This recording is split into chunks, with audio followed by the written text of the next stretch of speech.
find out if you can get thrown into prison by having horrendous credit, like below 400 horrendous. We know what happens when we don't make our payments on time. Our credit drops, and I'm sure all of us have experienced that to some degree. But what happens if you don't pay back your debts at all? How bad could it actually get? Does it affect your credit, or does it tank it? What happens? Where's my money? Red Top gave you the package. You're supposed to hand me my money. Here's a jar right here, 20%. Oh, you got the jar? That's right. Get the f*** out of here, Frank. Oh, what you gonna do? What the f*** you gonna do, Frank? Huh? What you doing? You gonna shoot me in front of everybody? Huh? Come on. Okay.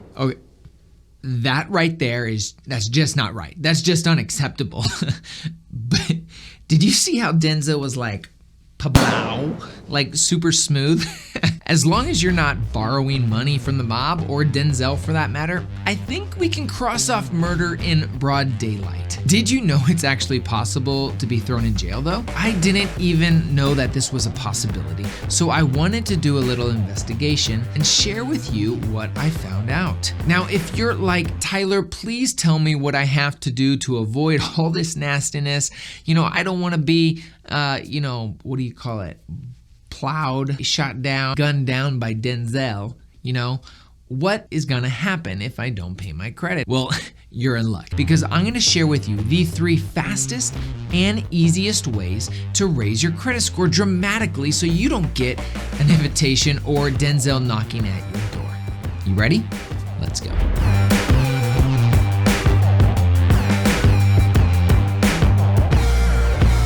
So while I was doing my daily YouTube content binge, I came across a really unique video that talked about how one could end up in prison by not paying back their debts. Apparently, this is a pretty serious deal. So let's take a look at some of the similarities of bad credit where you actually pay back your debts, and then also compare that to not paying back your debts at all. Bad credit in the credit world is 350 to a 650 credit score. Now that's a pretty big spread, but generally speaking, people with poor credit usually make late payments, only contribute to the minimum payment amount. They carry a high percentage balance on multiple cards and apply for multiple lines of credit within a short period of time as a result. Now, poor credit can make it harder to get car loans, it can make it harder to qualify for credit cards, and nearly impossible to get a home loan. And even if you are offered a loan, chances are it's going to be at a much higher interest rate. The average rate for a new car loan for a low credit applicant is around 14.25%. And the average rate for used cars purchases from independent dealers was around 20.69%.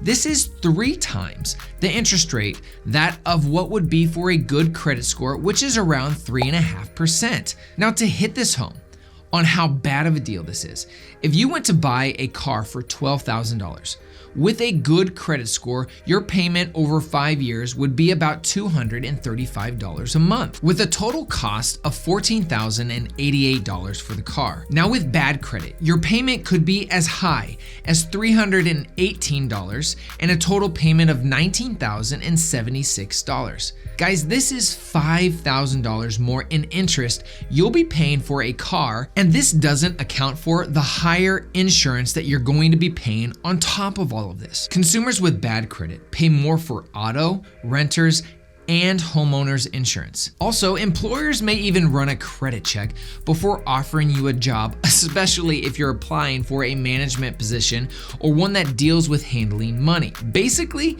bad credit ruins your life. So don't do it. You're also gonna have debt and collection agencies knocking at your door, and this is where things get really interesting. This is where we start seeing the differences between late payments and not paying back your debts at all. Now, debt collectors go back as far as the Roman Empire. Now, not to give you a history lesson here, but debtors were thrown into debtors' prisons until they could pay off their debt. This was basically like forced labor back then. Today, there are rules and regulations on what collection agencies can and cannot do when trying to collect debts. And that brings us to why you clicked this video. I'm sure of it. Let's be real. You and me both really just want to know what's the worst that can actually happen by not paying my debts. The first thing to happen is wage garnishments. This is what happens most of the time if a creditor files a claim against you and the judge rules in your, no, not in your favor, in their favor.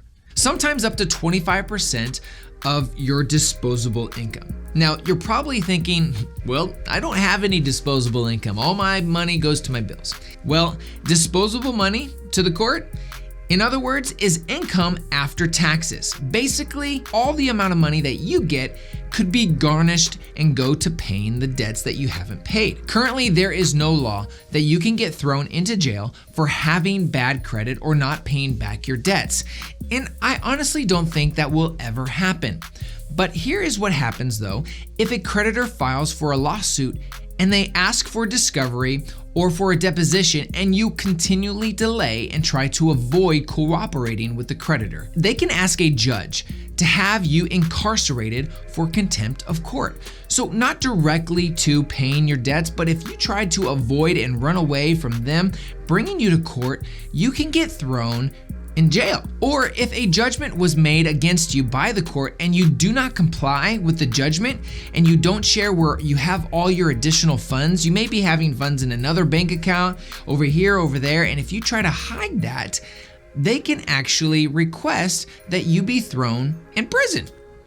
Harsh words, they can incarcerate you, the more gentle and gentleman way to say it. If you change jobs and you hide your money in that way to show that you don't have income, in theory, a judge could have you incarcerated for doing that. Now, I'm sure we can agree that nobody wants to get to this point, and it's probably not going to happen unless your debt collector is Denzel Washington. And if that's the case, we have a much bigger problem on our hands. So here are the 3 incredibly helpful ways to rapidly increase your credit score to avoid an unpleasant date with Mr. Washington. First off, if you have judgments against you, you need to satisfy them or get them settled on agreed upon amount. Now, the first thing that you can do is become an authorized user.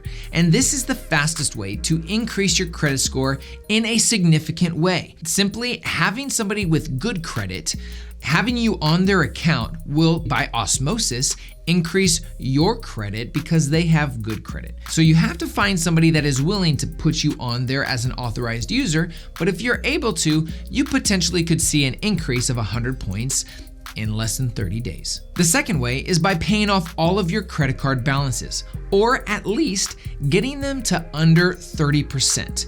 Now, this is a big deal because your credit, 35% of your credit is based on your credit utilization.